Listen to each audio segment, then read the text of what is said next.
Hey guys, so today you and I are going to talk about climbing the ladder. So let's get into it. So the question in question was, Frederick, from your perspective, are programmers terrible at going up the corporate ladder to upper management? Why can't they move up the food chain and call the shots, like a vice president or a director or something like that? Well, they can.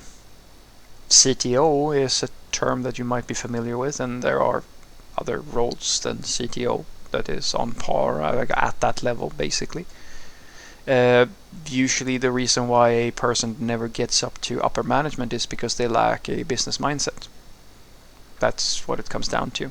It's actually funny because the higher up the ladder you get, the less technical skills like hard technical skills you need, and the more social skills and architect type of things you need. That's really what it comes to. You basically, in my experience, usually the higher up you get, you trade time on software coding and stuff like that for product management or project management. You basically become a technical. Like, I've never met a like up the ladder type of software developer who didn't make the same transition. You basically, it's you become a PM or something similar in your next role higher up, because all you do the higher up you get is basically to answer questions, technical questions, answer questions about different systems, and then you do, of course, the architect thing where you show, okay, this is how the system is going to work, and so forth and so forth, and you basically plan out everything, and then you sit in a fuck ton of meetings. Some of the guys that I work with that have this sort of role these days, I mean, I've seen their calendar.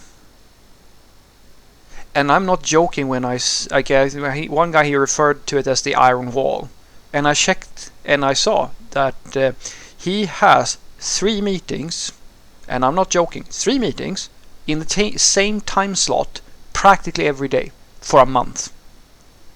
And I asked him, like, how do you manage to have 3 meetings at the same time? And he said, well, I just have to go to each one for a little while and check which one is the most important one, or like just dab in and be late for the others, and like see if I can, stuff like that. And I just shook my head and went, yeah, have fun. he was the sort of person who kind of like he is the sort of manager you probably would like. He's very like relaxed and kind of loose, if that makes sense. Puts some of the business people off because he speaks as if he was a factory worker, but he has enormous authority. So that's usually what happens, honestly. Like, there's nothing stopping a software developer from becoming like a higher person. It's just that I find usually that most software developers are genuinely, well, they are genuine people, and the good ones are usually the people who are genuinely interested in helping out and actually making a difference. The software developers who don't go over that level usually have 2 things holding them back. Either it is that they are incompetent, like bad, just bad, and the other one is that they lack as I said, the business mindset, the social skills, and like all of that stuff. So they don't actually build up a track record of pleasant experiences and face time with important projects and stakeholders and so forth. If you can do these 2 things, as I've said in another video, you basically, people will stand in line to become to get you as their personal developer. Like, it's a little bit like that Game of Thrones thing where the Black Wall, where Jon Snow gets to be the head guy's personal cabin boy, basically. And he thinks that's a punishment when he doesn't realize that he's actually being prepared to take command of the whole fucking thing. And it's the same thing for software developers. I've seen this happen many times before, not just to me, but to other people as well, where like that is the natural progression upwards. And the only thing that would stop you from that is either, apart from those things I was mentioning, would be if you don't want that.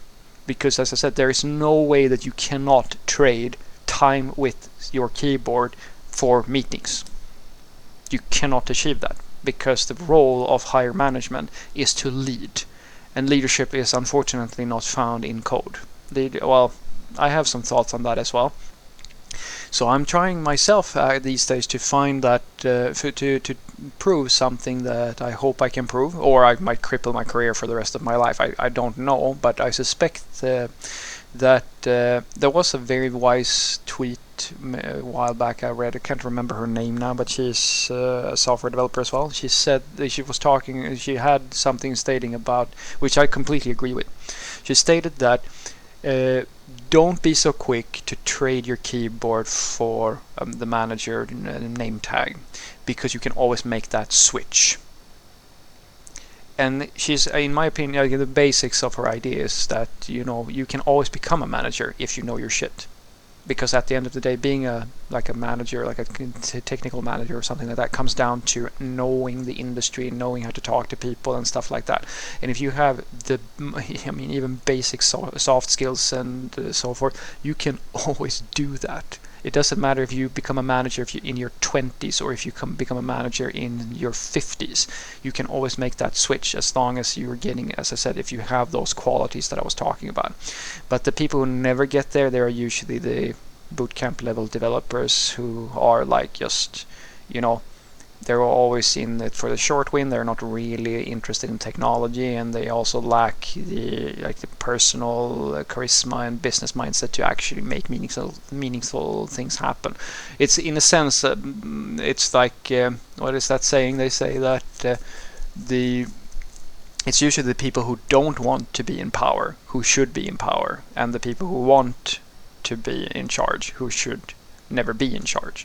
That's the sort of person I'm talking about. It's the sort of person who are like, this is like when they talk, they seem to always have like a idea of that they want to get to a certain point, but not to actually do a good job, just because they want a higher paycheck or things like that and so forth. And that works to a certain degree, but for us software developers, it's actually really hard to just play that card through and through, because, as I said, it's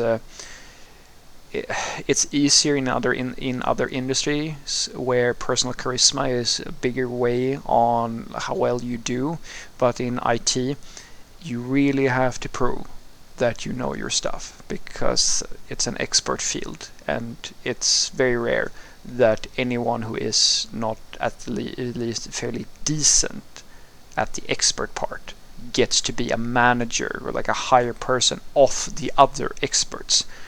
And then it comes down to the same thing, as I said, social skills and business mindset.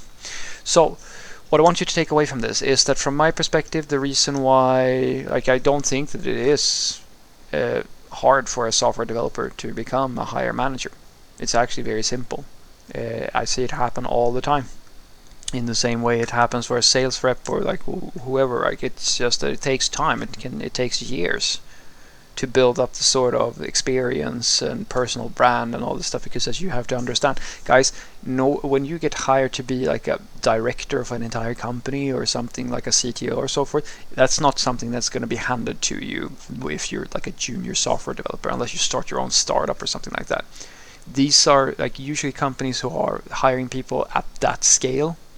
They are hiring people who have a proven track record. Experience is everything, and personal aptitude is everything there. You think that it's subjective and a little bit unfair to become a software developer.